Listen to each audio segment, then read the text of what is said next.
Hey there, Reds. Welcome to Manchester United Daily Updates, your daily hub for all things Manchester United. From transfer news to match, updates and behind-the-scenes stories, we've got it all. Let's get started. Man United news. Ruben Amorim sparks Wayne Rooney spat as transfer warning issued to flops.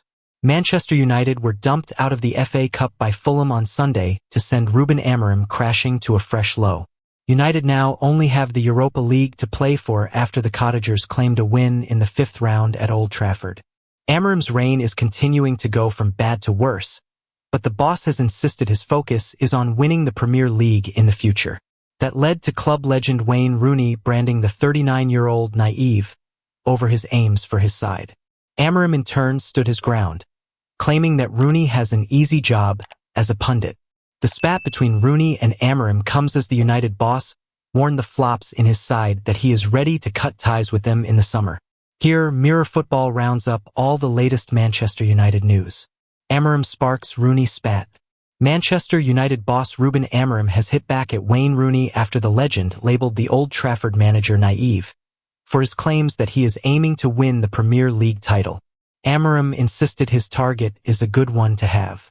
I know that in this moment everybody knows everything. I know that, and it's really easy. I was a pundit when I finished my career. I know it's really easy, he fumed. Our goal is to win the Premier League. Maybe it is not with me, but our goal as a club, the board, is to win the Premier League like we did in the past. I'm not naive. That's why I'm here, at 40 years old, coaching Manchester United. Read the full story. Reason for Garnacho drop confirmed. Ruben Amorim revealed Alejandro Garnacho had to settle for a place on the bench in Manchester United's FA Cup clash against Fulham due to an injury issue. Garnacho had been reprimanded after storming away following his substitution in the win over Ipswich, though Amorim insisted that did not factor into his decision on Sunday. Garnacho had an issue last game, so we are using Eriksen because he is fit. We have Garnacho on the bench if we need him because it is a game that decides if we go into the next stage, he said. We are going to try to use the characteristics of Chris, which is quite different from Garnacho. The substitution, last game, was clear. He paid for the dinner and he's ready to go. He's working really well, so I hope he continues to have an impact if we need it in the game. Read the full story. Amorim issues flop warning. Ruthless Ruben Amorim has warned that any Manchester United players who he deems to be harming the team will be shipped out this summer. Amorim is desperate to overhaul his underperforming squad. Everybody understands that in football sometimes you stay, sometimes you have to move on, he said. If I know how to explain it, I will do so because I like to be clear. I was a player and like to use that experience. When you are honest with someone, they can take it. Ruben Amorim offers Chido Obi encouragement in Rasmus Højlund debate at Manchester United. Ruben Amorim offers Chido Obi encouragement in Rasmus Højlund debate at Manchester United. Ruben Amorim has given teenage striker Chido Obi encouragement that he can take Rasmus Højlund's place in the Manchester United team after his lively cameo against Fulham.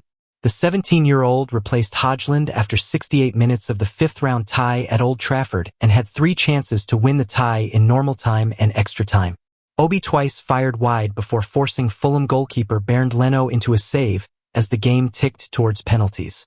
Obi wasn't called upon to take a spot kick, with Victor Lindelof and Joshua Zirkzee seeing their efforts saved by Leno as Fulham secured progress to the quarterfinal, but he made an impression with his performance. The former Arsenal youngster wasn't heavily involved in the play, but he was in the right place to get chances and had more of an impact than the out-of-form Hojlund. The Dane hasn't scored since December 12th, a streak that now stretches to 18 games.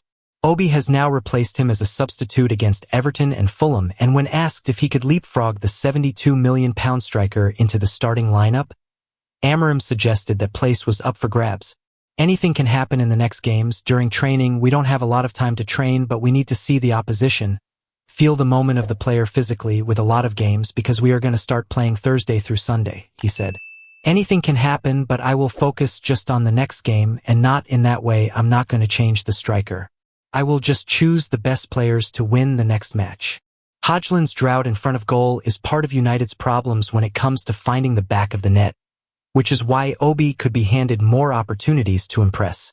Although he remains raw, He has a prolific goal-scoring record in age group football, and while United have relied heavily on set pieces for goals, Amorim accepts they need to offer more of a threat from open play.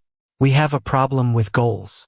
Today we create situations, but even in the last game sometimes you felt just with set pieces we are going to make some danger, he said. The first step is to create situations. Today we create, but we have to improve that to help our forwards and strikers to score. Man UTD's first post-season friendly revealed as part of controversial £8 million plan. Manchester United will reportedly become the latest Premier League club to play friendly matches after the regular season finishes, with trips to Malaysia and Hong Kong on the agenda. Manchester United are set to play against an ASEAN All-Star team in Malaysia to begin their controversial post-season tour. The Red Devils will reportedly follow in the footsteps of Premier League clubs who've jetted off after the regular season finishes for money-spinning trips. Last May, Newcastle and Tottenham played a one-off friendly in Australia, which drew widespread criticism. All-time Premier League record goalscorer and Newcastle legend Alan Shearer described the friendly as madness, at a time when players and managers are complaining of an increased workload leading to more injuries and diluting the quality of matches.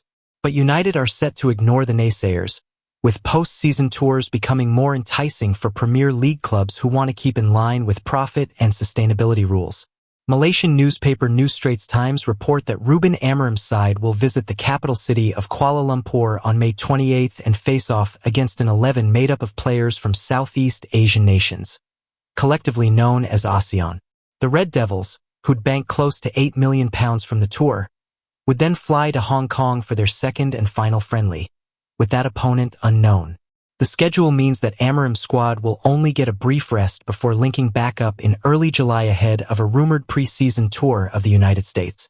According to The Athletic, the opportunity of a post-season tour is being presented to United by the TEG Sports, a global events company that originates in Australia, in partnership with a local Malaysian promoter. Old Trafford Chiefs are tightening the purse strings after confirming to supporters earlier this year that they were at risk of breaching PSR. Despite cutting 250 roles last year, the Red Devils have since announced that they're putting 150 to 200 more jobs at risk.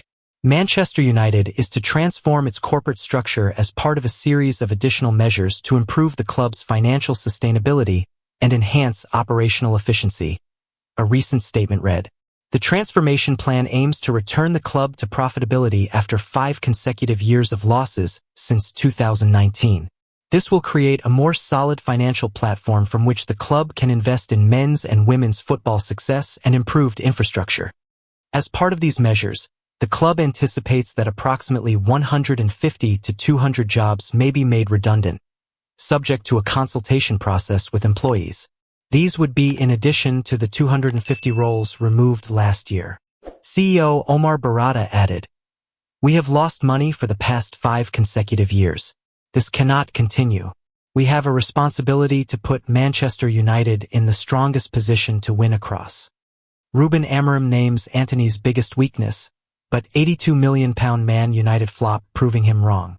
Antony has rediscovered his form while on loan from Manchester United at Real Betis in Spain, scoring 3 and assisting 2 so far, despite being frozen out of Ruben Amorim's plans at Old Trafford.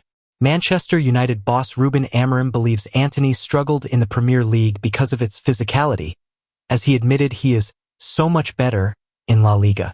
Antony has been a revelation since signing for Real Betis on loan last month, scoring 3 times and assisting twice. His incredible form has led to question over why he had such a hard time adapting to life at Old Trafford since his £82 million move from Ajax in 2022. The Brazilian only featured in 135 minutes of Premier League football under both Erik ten Hag and Amorim this season, scoring once in a League Cup match. Now Amorim has spoken out about Antony's difficulties with United, claiming that he struggled with the physical nature of England's top flight. Speaking to Rio Ferdinand on TNT Sports, he said, "When you play against any team in England, the physicality is there. If you don't have physicality, you will struggle a lot. Antony is so much better now in Spain. It's because of a lot of factors, but I guarantee you it's physicality."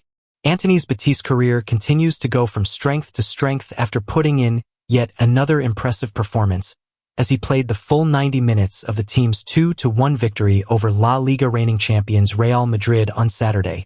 The 25-year-old has admitted he is loving his time at Betis and has a smile on his face again, having found himself under ex-Manchester City boss Manuel Pellegrini. "I've had a great time in Manchester too. I won 2 titles and I'm very grateful," he told AS. "But when I say that I've found myself here, I'm happy. The people are like us in Brazil. The sun helps a lot. I'm very happy here. I wake up every day with a smile and that's very important. I have a lot of friends who played here and they left me very calm so that I could sign here. I was sure in my heart that coming here was the best decision for me. I hope to continue like this."